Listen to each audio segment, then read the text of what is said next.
We are running quite a bit behind schedule. Now we should have the discussion, and we should be talking about multilingual open public services in Estonia. For that we have three people. Katrin Ringo, from the Republic of Estonian Information System Authority. She's one of the editors of the citizen portal eesti.ee. Then we have Remo Tiigirand from Enterprise Estonia, and he's talking about the project e-residency. And Aleksandr Beloussov from the Center of Registers and Info Systems.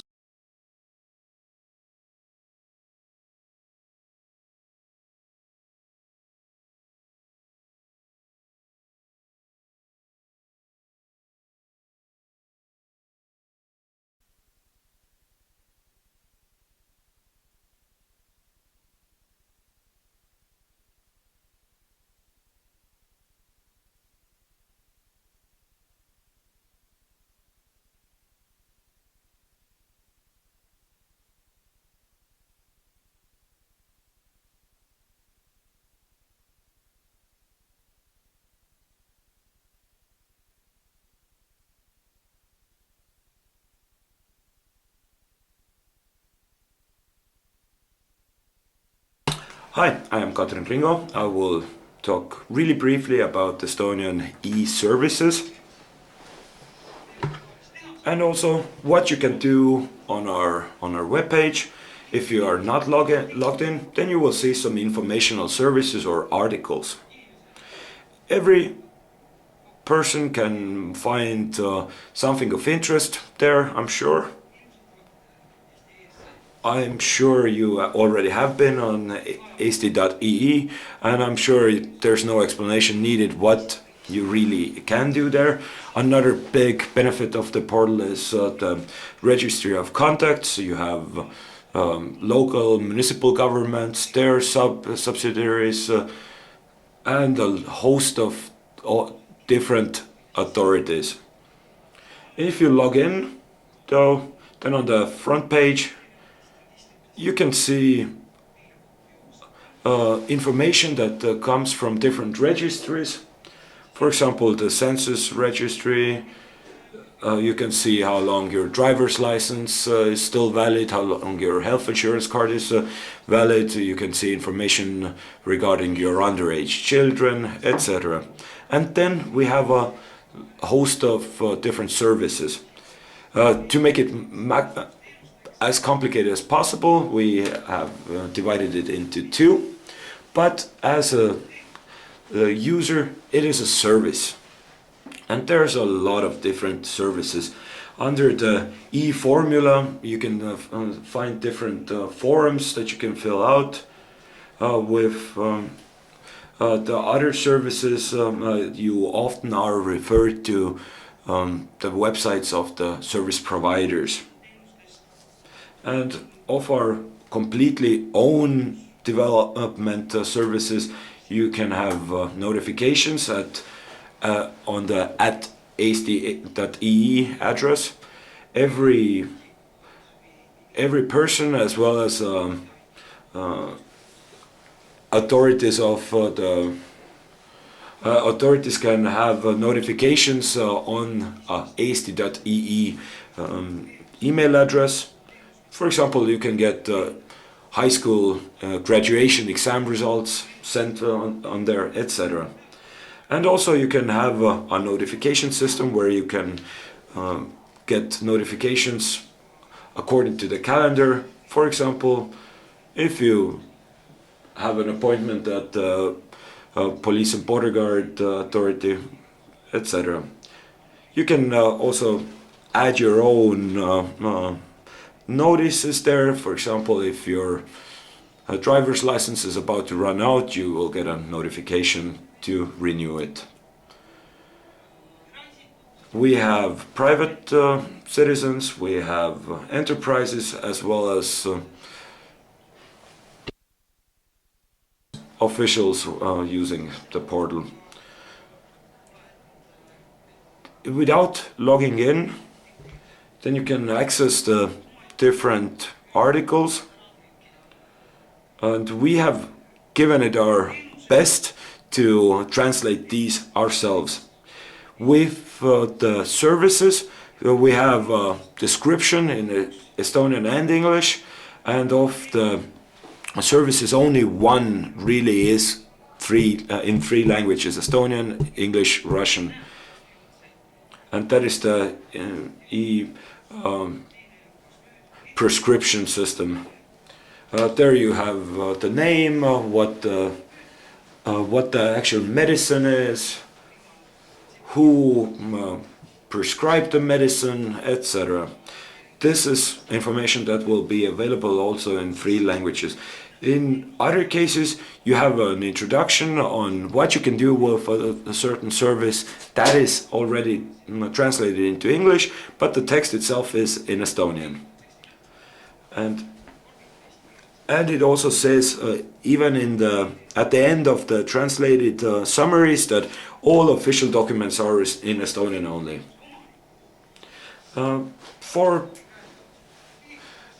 Because most of the services are run by third-party authorities, and so it means that also the translation needs to come from them. In that case, our hands as the information system authority, our hands are tied.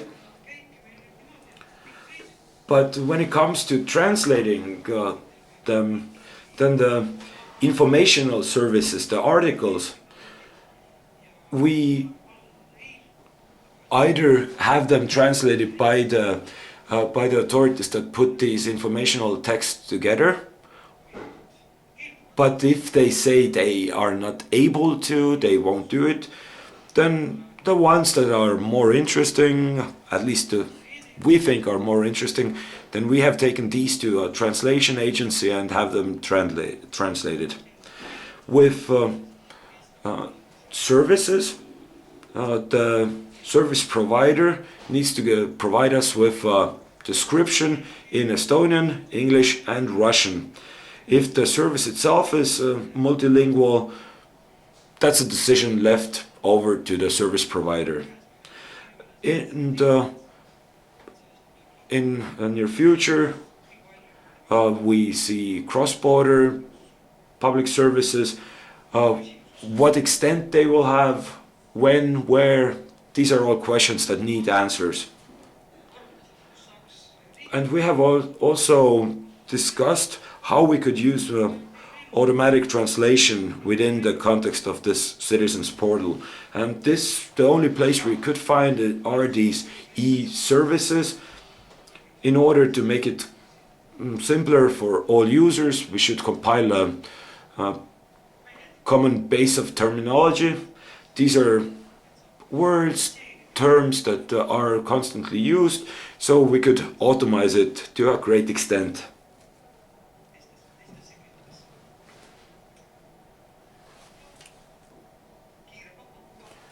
And yeah, this was a really quick rundown of what we do. Sorry, the interpreter can't hear without a microphone.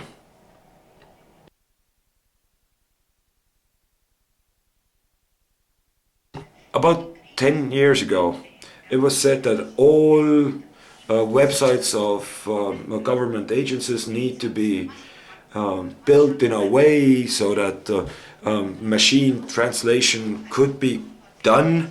And it was said, either it was 2007, 2008, where all ministries and government agencies should have their web pages ready in order to do that. How is the stance with that? What's the next date of delivery? I'm sorry, I can't really answer this question. I think this is a good question for the Ministry of Communication and Finance. Any more questions? Does the fact that only the forums are in Russian show up in the user statistics? how are the users really divided? Because about 25% of Estonian population is native Russian speakers. We haven't had any problems because of it. It seems that perhaps the local Russians have help in the form of an Estonian speaking person, or they don't use these services, I don't know. I'm sorry, without microphone the interpreter cannot hear.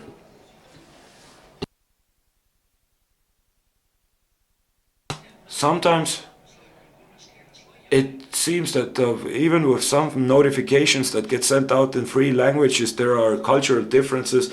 And in case when some are, for example, the e-residency holders, some are local Russians, some are Estonians, and people start interpreting it in a little different way, so that there's buzz on the Russian-speaking internet, for example, where people are already putting together conspiracy theories. But I think if it's not a complicated legal language, they mostly can understand the Estonian one also. It could be expected that people... I don't know how we could even judge who's Russian, who's Estonian. In this case, maybe the language settings on the browser. I don't know. From my personal experience, know that if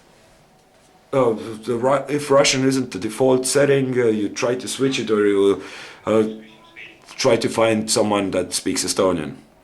One quick question. I'm sure we can also ask questions during the break. Maybe we could get the next slide.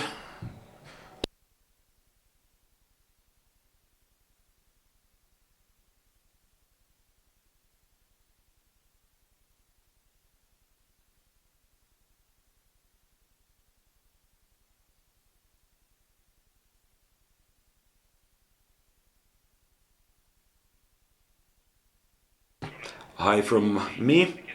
I am from the Center of Registries and Information Systems. I won't really talk about what I do, but I will talk about what we do, RIK, or the Center of Registries and Information Systems. We have a lot of things on our plate. We develop and manage important information systems for every citizen. For example, the e-business registry, the court system, e-court system, etc. We have roughly 80 different information systems that we manage and develop on a daily basis. Today I will focus mostly on the commercial register. It divides into multiple stages. There's the entrepreneur's portal where actual content is created. There's the e-commercial register where you can search, etc. One of the steps that we are most proud of is creating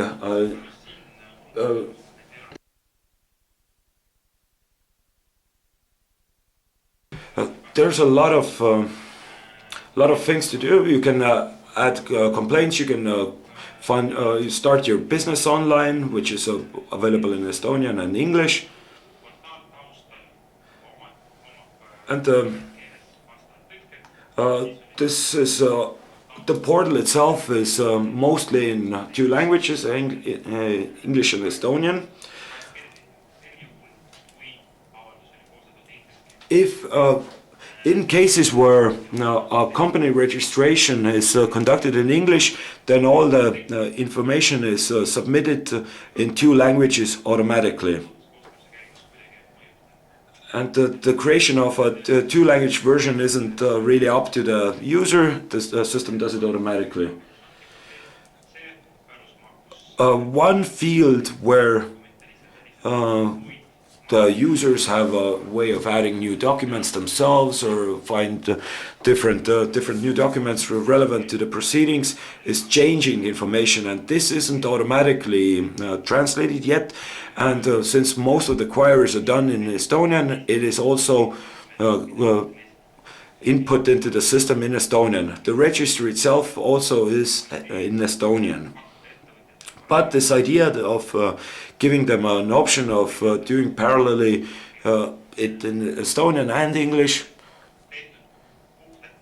this was mostly done because we always send the registry the Estonian version automatically translated in cases where the data has been input in English. You can also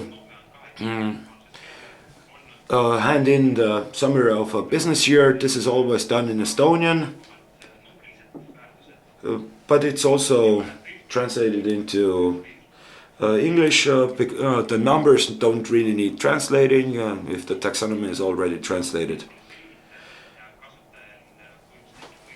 The users always have, for example, in case of complaints, the users always have the option of doing it in either Estonian or English.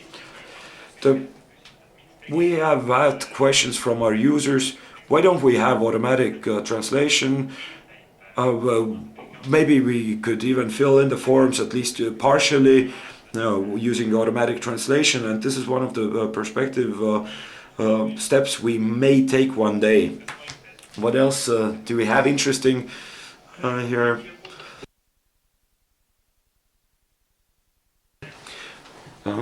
The founding act of a company is also something we can do. The statutes of the company we can input in a really quick way using the portal, because it has most of the information already available, so you just fill it in.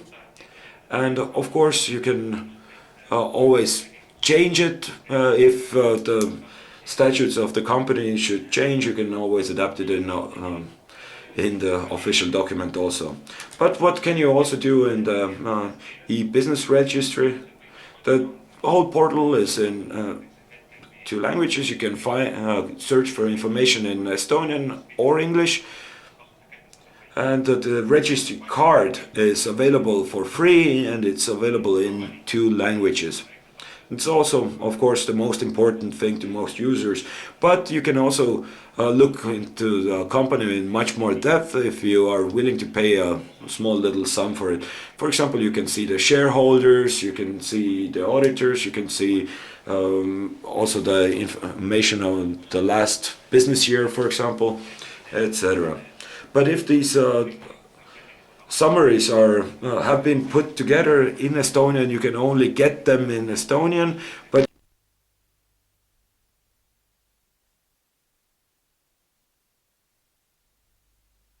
if someone wants to translate the taxonomy into English, it shouldn't be too complicated actually either. But more about the e-business registry.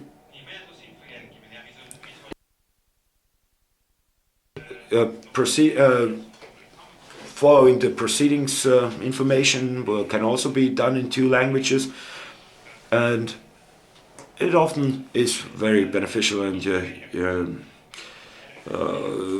beneficial for end users.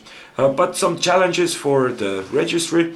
As you heard, as I said, the registry itself is kept in Estonian, so if there's any problems and if there's any queries according to problems, all of it is done in Estonian, even though the text may be translated into English. The judges in courts, for example, have the chance to change the texts, and this is something where automatic translation may be very beneficial. Issued next year, at the beginning of next year, at least that's in the works. But this patent package says basically that a big part of the patent text will be translated into different member state languages through machine translation. So these are very complicated legal texts. For example, the European Court could use these in patent disputes. So therefore, my question is that the European Commission, they're the ones coordinating this translation. Who in Estonia is working with the European Commission on this? And since intellectual property falls under the jurisdiction of the Ministry of Justice, then is there going to be a module in the e-registry that businesses can use, or how does it work? That's a very good question. Unfortunately, I don't have a response for it at the moment. So the Patent Office and yes, they do have a system and they work with us. I think that was already done at the end of 2010, and I don't think the Ministry of Justice has had time yet to work that out completely. But this is definitely a question I will be passing on to my colleagues, and we will see whether we should do something or whether it should be the Patent Registry Office or one of the ministries that should be handling that end of things. Commented on this. Okay. European Patent Office is an independent institution. It's not regulated, or European Commission has no say in the decision of European Patent Office. And actually, when there was this discussion about the costs of translation and speeding up a process of patent registration, and this proposal was submitted that patent applications could be submitted, I think, in 4 languages, yeah? Or they agreed on 4 languages only, and for other languages, machine translation will be provided. This question was asked to member states, and I know that at least in Latvia there was a very difficult discussion on this. I don't know what was official position on Estonia in this discussion, but majority voted to adopt this. And there was a strange situation that EPO made agreement with Google, provided all the patent data to Google, and Google developed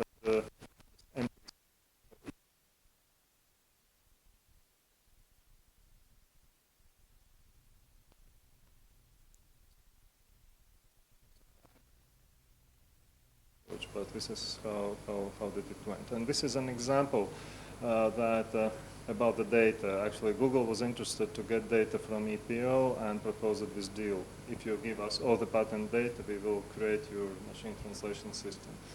And this data is not shared. It's provided to Google. And here Commission has completely different approach that inviting to provide data in an open way so that it's shared with everybody, and machine translation system but is developed is provided to everybody and used not in a mandatory fashion but as an option, but it's up to the user, to the service to decide whether it's applicable or not applicable.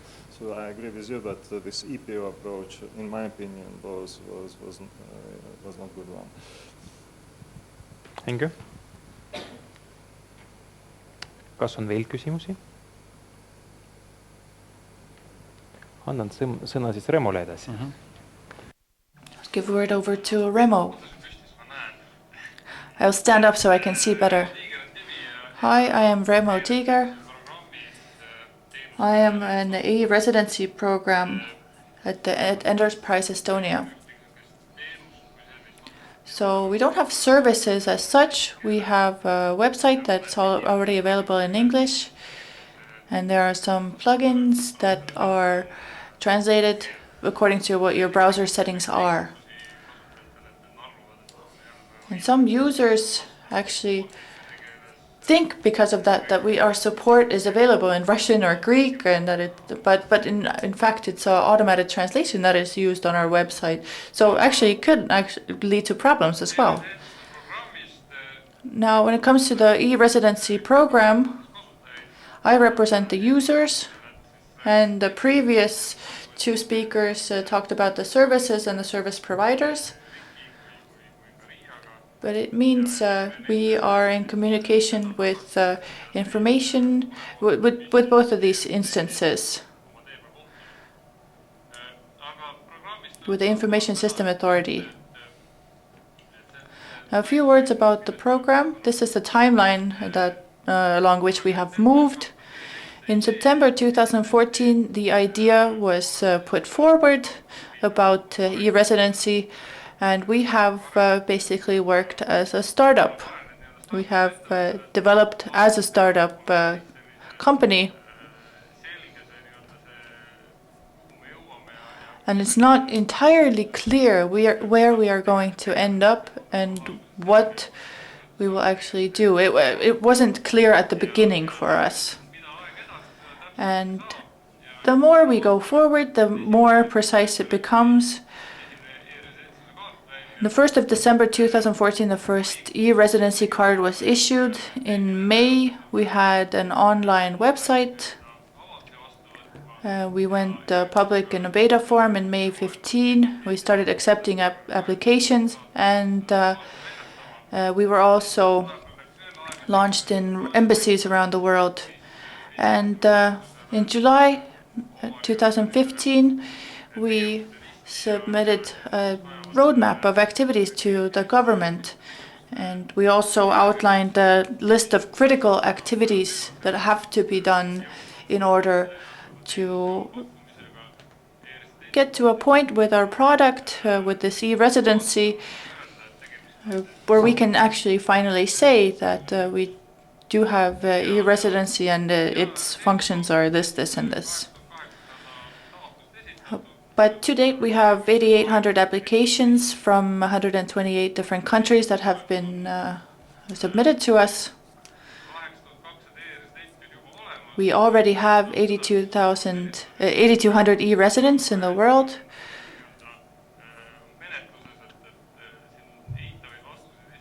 So that means about 1 or 2% of rejections as well. None in Europe. And they have already created 343 new companies, these new e-residents. Of course, foreigners have created companies as well before, and they have used our e-government services, the business portal, for example. But the profile of these people is starting to change. While before, our clients or users were mostly those who had somebody here on the spot helping them, then now this profile is starting to change. Those who are e-residents now, they're more geared towards virtual economy, virtual commerce.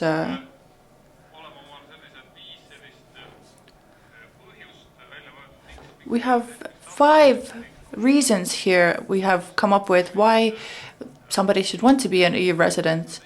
And 2 of the main ones that people have responded in questionnaires. The first is to use the virtual business environment that has been created here. And then there are companies who are actually bringing businesses here. They are branching out in Estonia. They are opening their headquarters here, or branch offices rather. So about 60% have said that they would like that. And 1 out of 10 have used the opportunity to create a business, but the usability is actually increasing. Why isn't it used more? When people become e-residents now, and they say in the questionnaire, for example, that they want to use the virtual business environment, or they want to bring their company here, if they get their residency in April, May, and they haven't started a business by now, there could be 1,000 different little reasons why that hasn't happened. And the language issue is just one little link in that big chain.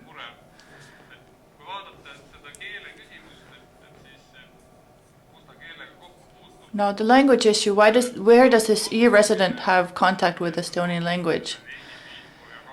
The first instance is when they go to start their business.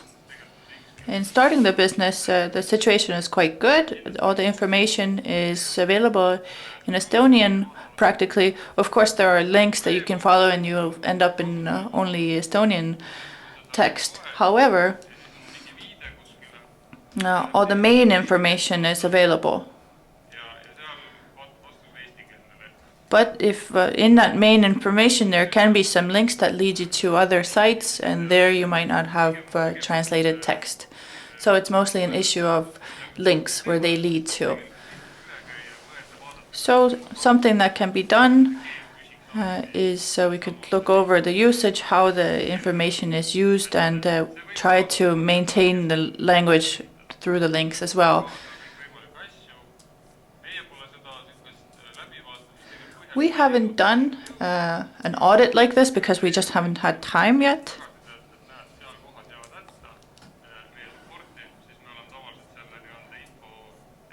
And the information that we have gotten so far has come to us through support. If people run into problems, they contact support, and the instances where they get into problems, those are the ones that we have solved. For example, there was one part of the process where if you selected English and then you actually went to the opening page and then you linked from there on or went on from there on, then the language would switch back. So that was one example of a problem that we had and that we fixed already.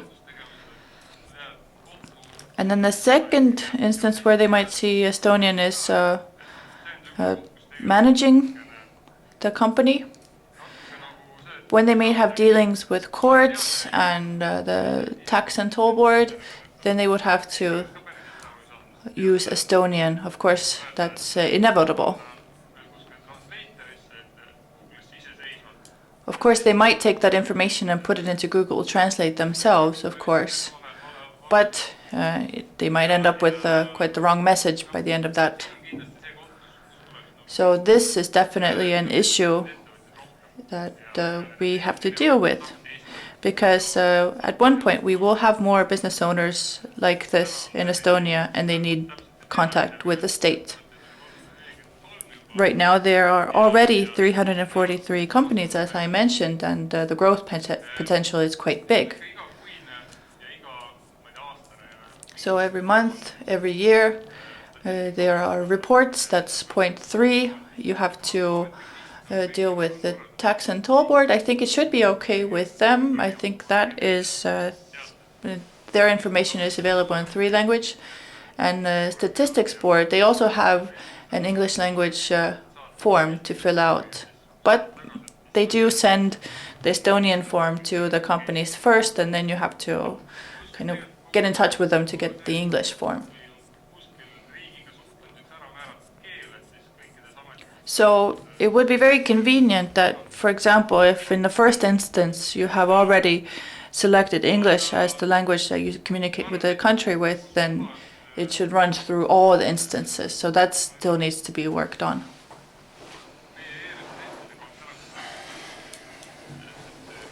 But all those who have had dealings with the e-residents, who have gotten Estonian language letters and they don't know what to do, there are instances of that. But we have managed to take care of the bigger problems at this point.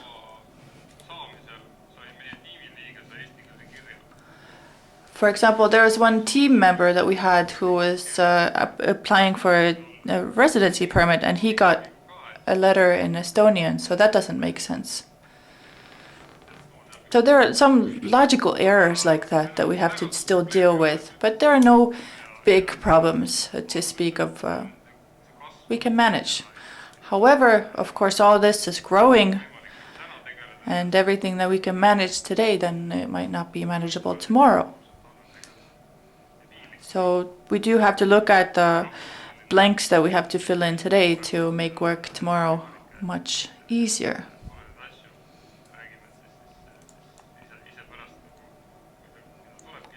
So if an e-resident comes and starts their business, and they actually come here physically, that's a big decision. They have to have everything that's clear and comfortable by that point.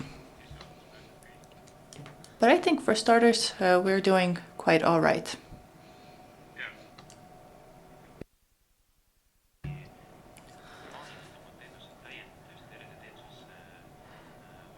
Besides the commercial registry, has anybody else supplemented their services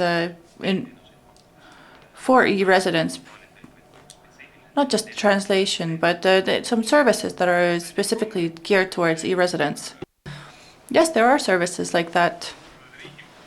Do you mean the state has, or who?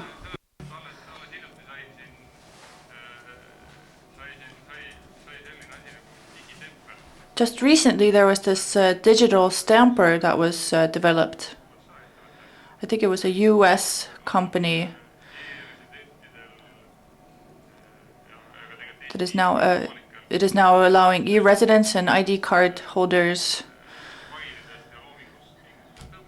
to make a copy of whatever documents or items or creative works, and they put a digital stamp on it so that later you can have authentication for the original document.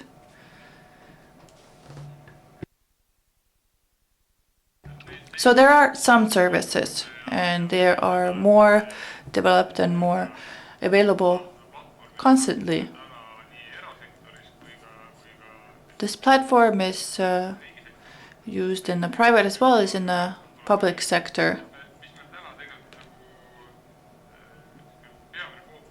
Something that we are focusing on most today is including the private sector. And the first results are already in. And the second thing we are focusing on is on how to carry out this big internationalization, so to speak. I don't even know how to call that exactly, but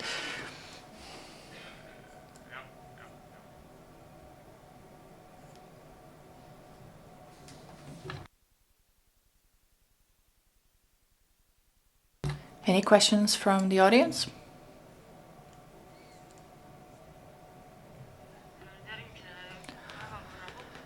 So, if there are no questions, then the next order of business we have is a break. We have coffee served. You can step outside for some fresh air. Next, we have two very interesting presentations about the future of translation and bilingual data in information systems, and also automatic translation, how it works, and so on. But since we are very much behind schedule, then I propose we shorten the coffee break. We had 30 minutes on schedule, but let's make it 20 minutes. So 12:25, let's gather back here. ja muidugi.